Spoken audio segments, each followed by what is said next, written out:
കഞ്ചാവ് അടിച്ചാൽ പ്രശ്നമുണ്ടാവില്ലെന്ന് വിരമിച്ച IAS ഉദ്യോഗസ്ഥൻ ബിജു പ്രഭാകർ.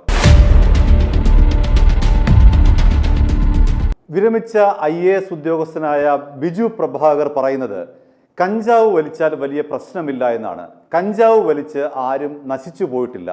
അതുകൊണ്ട് മദ്യത്തിന് സമാന്തരമായി തന്നെ കഞ്ചാവ് നിയമവിധേയമാക്കണമെന്നാണ് അദ്ദേഹത്തിൻ്റെ അഭിപ്രായം. എന്ന് മാത്രമല്ല, കഞ്ചാവ് നിയമവിധേയമാക്കണമെന്ന് ആവശ്യപ്പെട്ടുകൊണ്ട് താൻ സർവീസിലിരിക്കെ സർക്കാരിന് നോട്ട് നൽകിയതായും അദ്ദേഹം പറയുന്നു. സർക്കാരിന് ഒരു കുറിപ്പ് അദ്ദേഹം കൊടുത്തു എന്നാണ് അദ്ദേഹത്തിൻ്റെ അവകാശവാദം.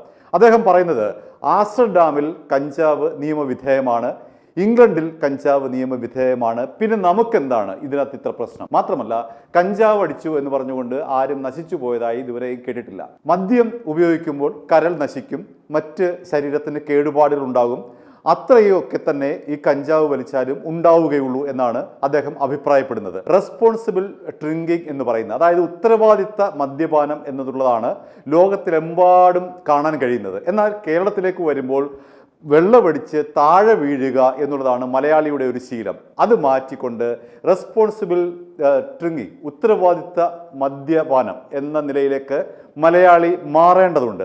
അതുപോലെ തന്നെ റെസ്പോൺസിബിൾ കഞ്ചാവടി എന്ന രീതിയിലേക്ക് മലയാളിക്ക് പുതിയതായ ഒരു ശീലം ഉണ്ടാകേണ്ടതുണ്ട്. മര്യാദയ്ക്ക് കഞ്ചാവ് അടിച്ചാൽ ഒരു കുഴപ്പവുമില്ല എന്നാണ് ബിജു പ്രഭാകറിന്റെ അഭിപ്രായം. കള്ള്, ബിയർ, വൈൻ ഇവയുടെ ഉപയോഗം കൂടുതൽ വ്യാപകമാക്കണമെന്നും അദ്ദേഹം പറയുന്നുണ്ട്. ഇതിൻ്റെ ഉപഭോഗം സർക്കാർ തലത്തിൽ ഇടപെട്ടുകൊണ്ട് കൂടുതൽ വ്യാപകമാക്കേണ്ടതുണ്ട്. ഒപ്പം ഈ കഞ്ചാവും കൂടെ കൂട്ടിക്കഴിഞ്ഞാൽ മലയാളി തൃപ്തനായി എന്ന രീതിയിലാണ് അദ്ദേഹം പറയുന്ന കാര്യം. എന്താണ് ഈ IAS IPS ഉദ്യോഗസ്ഥർക്ക് വിരമിച്ച് കഴിയുമ്പോൾ സംഭവിക്കുക എന്നുള്ളതാണ് ബിജു പ്രഭാകറുമായി ബന്ധപ്പെട്ട് നമുക്ക് ആലോചിക്കാനുള്ളത്. 2-3 ഉദാഹരണം പറയാം. വിരമിച്ച DGP ആണ് ശ്രീലേഖ IPS.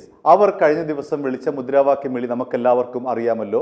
പോടാ പുല്ലെ പോലീസെ, കാക്കിക്കുള്ളിലെ ഗുണ്ടകളെ. അവർ സ്വന്തം സഹപ്രവർത്തകരെ നോക്കി വിളിച്ച മുദ്രാവാക്യമാണ്.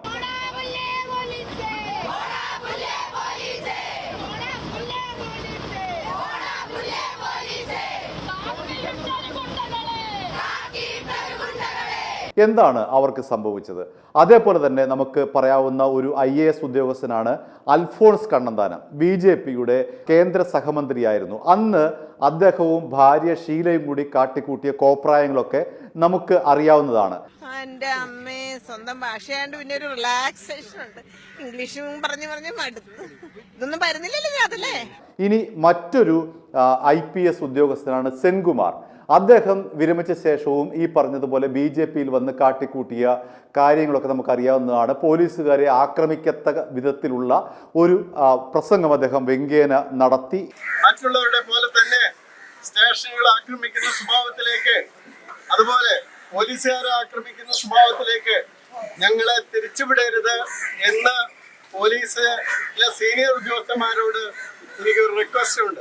IAS IPS ഉദ്യോഗസ്ഥർ കേരളത്തിൽ വിരമിച്ചു കഴിഞ്ഞാൽ വായിൽ തോന്നുന്നൊക്കെ വിളിച്ചു പറയുന്ന ഒരു അവസ്ഥയിലേക്ക് എത്തിച്ചേർന്നിരിക്കുന്നു എന്നാണ് ബിജു പ്രഭാകറിന്റെ ഈ ഒരു പ്രസ്താവന കേട്ടപ്പോൾ നമുക്ക് തോന്നുന്നത്. നേരത്തെ പറഞ്ഞ ശ്രീലേഖയുടെയും അൽഫോൺസ് കണ്ണന്താനത്തിൻ്റെയും സെൻകുമാറിൻ്റെയും പട്ടികയിലേക്ക് ബിജു പ്രഭാകരും വന്ന് പെട്ടിരിക്കുകയാണോ? കഞ്ചാവ് അടിക്കുക, കഞ്ചാവ് അടിച്ചു കഴിഞ്ഞാൽ അങ്ങനെ ആരും നശിച്ചു പോകുമൊന്നുമില്ല, അതുകൊണ്ട് കഞ്ചാവ് കേരളത്തിൽ ലീഗലാകണം. ഇപ്പോൾ തന്നെ കേരളത്തിൽ മദ്യത്തിൻ്റെ ഉപഭോഗം കുതിച്ച് ഉയരുകയാണ്. അതിൻ്റെ കൂടെ ഈ കഞ്ചാവും കൂടി വലിച്ചു കയറ്റിയാൽ മലയാളിയുടെ അവസ്ഥ എന്താകും? ഇപ്പോൾ തന്നെ മദ്യപിച്ച് ബോധമില്ലാതെയാണ് മിക്ക മദ്യപന്മാരും കേരളത്തിൽ അഴിഞ്ഞാടുന്നത്. അതിൻ്റെ ഒപ്പം ഇതുകൂടി കൂട്ടിയിട്ട് കത്തിച്ചാൽ എന്തായിരിക്കും കേരളത്തിൻ്റെ അവസ്ഥ? i2i News, an eye for truth.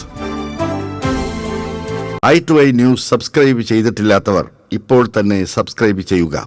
Notification ലഭിക്കുവാൻ ബെൽ ബട്ടണും അമർത്തുക.